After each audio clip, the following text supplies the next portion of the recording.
claim that the Palestinians were somehow there in Israel first and have been displaced in a colonial occupation, let's say, by the Jews.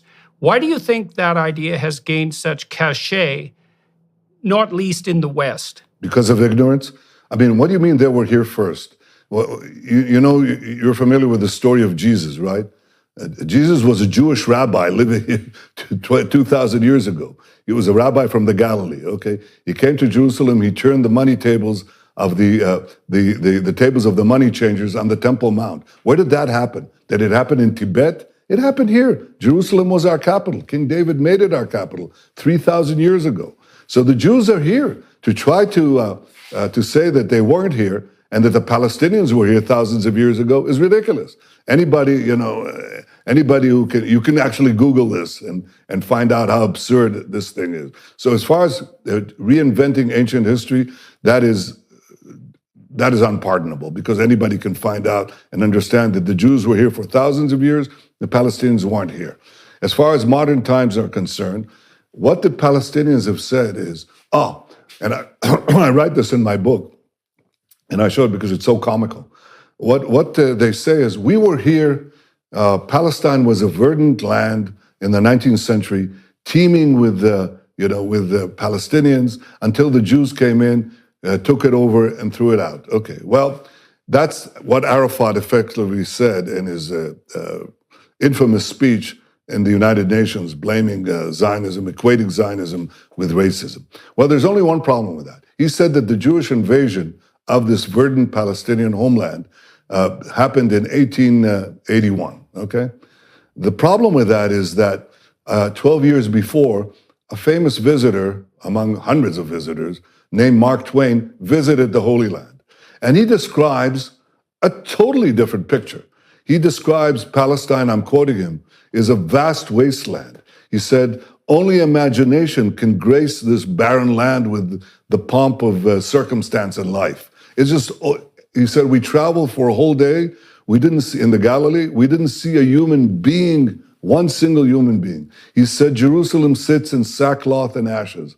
And as he was saying that, it's the Jewish return that began building the land. Well, perhaps one could argue, it's obvious that Mark Twain was not in the service of the Jewish state because it didn't exist.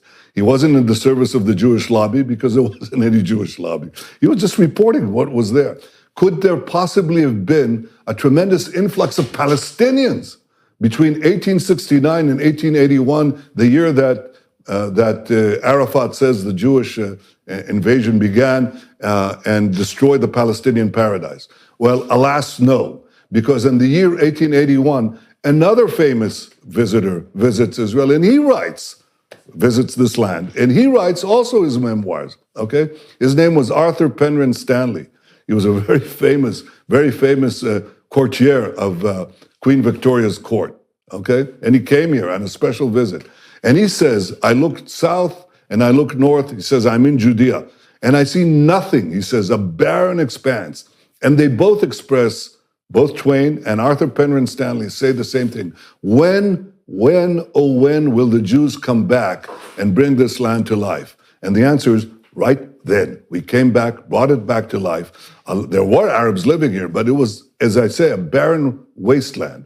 But Arabs began to immigrate naturally because we created a rise in the standard of living that attracted Arabs from neighboring states. Those Arabs are now the descendants of those Arabs who migrated as a result of the Jewish return. Many of them now are considered Palestinians. So what I'm saying, and I'm saying this to you, Jordan, and to your audience, there has been a complete fabrication of history. It's the biggest lie of the big lies that have permeated the 20th century and the 21st century, is to say that the Arabs were here before, that is, the Palestinians were here before the Jews, when we were here for thousands of years, that we are the colonials, when in fact it was the Arabs who were the colonials, who dispossessed the original natives, and that is the Jews, that we came back to this land that was laid barren by the Arab conquest, brought it back to life, and allowed Arab immigration, what we call now Palestinian immigration, to come back in. And now they say to us, in unimaginable chutzpah,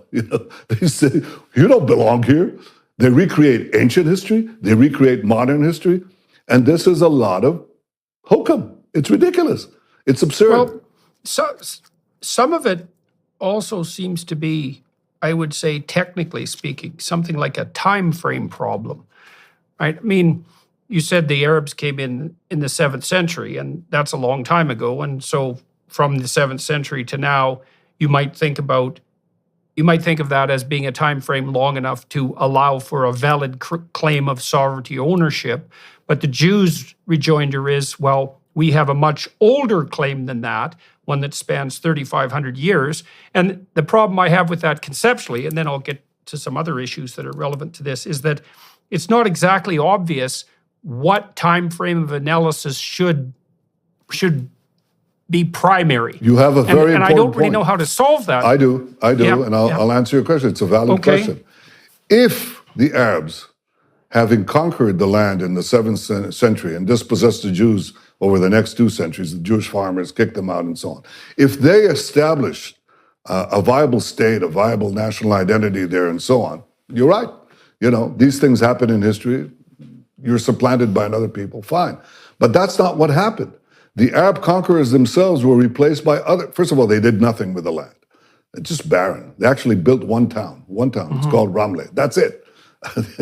Hundreds and hundreds of Jewish biblical sites and hundreds and thousands of new sites that we built. The Arabs built one place, one town called Ramleh. That's it. So they did nothing with the land. Then they were replaced by other conquerors.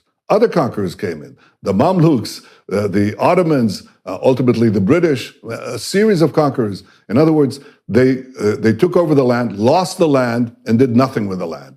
So if they had done what you say, if they had created, if that house that we were expelled from was taken over by another people, another family, they built a family there, they had children, grandchildren, they extended the porch, they built a parking garage and so on, it's gone. What can you do? You still have the ability to demand reclamations, compensation and so on. But, tough luck. That happens in history. But that's not what happened. Once the Jews were conquered by the Arabs did nothing with it, lost the land to others. Now we come back and bring it back to life 13 centuries later and perform this miracle. And they fabricate a history where we were there all the time. It was a verdant homeland. It was built up. It was nothing of the kind. It was desert. It was nothing. Now, it's not merely Mark Twain and Arthur Penryn Stanley who say that. Hundreds and hundreds and hundreds of travelogues over the centuries of famous French poets, of Swiss travelers, of German theologians, everybody, of poets, writers, travelers, who describe exactly the same thing. There was nothing there. There was no Palestinian state. There were no Palestinians. They didn't even, the Arabs even didn't call themselves that. They were calling themselves parts of southern Syria, whatever. There was no national consciousness. There was nothing to form the consciousness about. In the 20th century, the Arab world and the Palestinians and their supporters in the West, among the intellectual elites, basically erased history and recreated a fake history that deracinates the Jewish roots that are unparalleled. There is no other story in the history of nations where people fought for so long for their land, for 2,000 years, were dispossessed from it, came back to it, did not kick out an existing population with a national consciousness, rebuilt the land, and now are being told you have no connections to it. You were, you're the colonials. No, we're not. We're not just to give this. Just to give us a fine point, because this is so crucial, what we're discussing. And I discuss it at considerable length in my book because people are so ignorant of history. We are not the Belgians in the Congo. We're not the Dutch in Indonesia, okay? We're not the British in South Africa. We had been there all the time. We had been in the Congo. We had been, if you will, the equivalent in Indonesia. We were kicked out of the Congo, and nothing happened in the Congo. Nothing. No other people there, no development, nothing. Okay? Now we come back to our land, build it up, enable immigration from of Arabs, who are now called Palestinians, from neighboring lands, and they tell us, oh, you don't belong here, you dispossessed us. This is essentially what Arab propaganda and Palestinian propaganda has done, and what I labored not only in the present book, my own history, Bibi, My Story, but in a previous book, A Place Among the Nations, to debunk. And you know what? The interesting thing is this, so far, it's quite amazing. No fact that I put forward in any of these books has ever been challenged. Not one. Not one. Usually, when people, Place Among the Nations, my previous book, answering much of the questions that you ask, usually polemical books are challenged. The critics, and in my case, critics from the left, they'd find, some straggler, some factoid that is wrong, some formulation that is unfortunate, and so on, okay? Nothing. Nobody ever challenged it. It got, in those days, rave reviews from the New York Times, from great writers like Connor Cruz O'Brien and Paul Johnson and others. These are great writers, and it wasn't challenged, okay? My current book has not been challenged on historical facts, nothing. People can argue about my opinions, but they don't argue about my facts.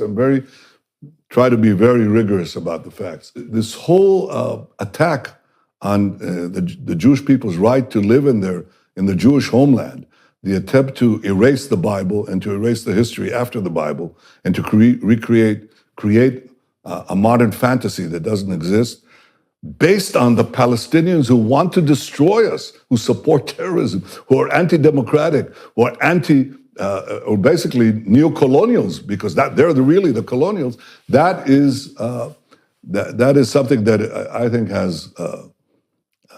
It's not merely folly. It has something fundamentally wrong morally, because it is both untrue and unjust.